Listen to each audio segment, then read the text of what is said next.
யார் பேசினது இங்க பாருங்க, யார் வேணா சொல்லட்டும். 42 ஆண்டு கால இந்து முன்னணியின் சரித்திரம் சொல்லப்பட்டிருக்கு, அவ்வளவுதான். இதுக்குள்ளெல்லாம் நான் போக விரும்பல. என்ன யார் வேணா என்ன வேணா பேசட்டும், அதை பத்தி எனக்கு தெரியாது. அது இந்து முன்னணி வந்த பாதை. ராமகோபாலன் என்கின்ற மிக பெரும் தியாக சுடர், அவர் எந்தெந்த பாதையெல்லாம் ஃபைட் பண்ணி வந்தார் அப்படிங்கறத சொல்லிடு, அவ்வளவுதான். நீங்க முத 1998 பாஜகவோட கூட்டணியில் இருந்த பொழுது பாமக 5 MP ஜெயிச்சாங்க. சரியா? நான் அதுக்கு மேலாம் சொல்லணும்னு அவசியம் இல்லை. அது மட்டும் இல்லை, நான் சொல்றேன், பிஜேபியோட கூட்டணி வச்சா என்னவோ யாரோ ஓட்டு போட மாட்டாங்க, ஜெயிக்காதுன்னெலாம் பேசுறாங்க. நத்திங்.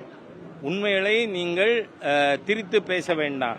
1998 மேடம் ஜெயலலிதா அவர்கள் பிஜேபியோட கூட்டணி வச்சார். அந்த கூட்டணி 98 மேடம் ஜெயலலிதா பிஜேபியோட கூட்டணி வச்சார். தமிழகத்தில் இருக்கின்ற 39 சீட்டுல அந்த கூட்டணி 30 சீட்டு ஜெயிச்சது. உடனே அடுத்த வருஷம் ஏடிஎம்கே ஆதரவு வாபஸ் வாங்கினால டிஎம்கே எங்களோட கூட்டணி வச்சது. 39க்கு 26 2/3 பிஜேபி கூட்டணி. அதனால இந்த முறை நீங்கள் பார்ப்பீர்கள், 26ல் இந்த ஊழல் போதை அரசாங்கம் தூக்கி எறியப்படும். இன்னைக்கு நீங்க பார்த்தா பல சினிமா நடிகர்கள் இந்த போதை வலையில சிக்கியிருக்காங்க. அது மட்டும் இல்ல, நான் பல நாளா சொல்றேன், மா சுப்பிரமணியம், நீங்க உங்க சுகாதாரத்துறை அமைச்சகத்தை கவனிக்கிறீங்களா? நீங்க அந்த மந்திரியா கண்டினியூ பண்ண அருகதை இருக்கா?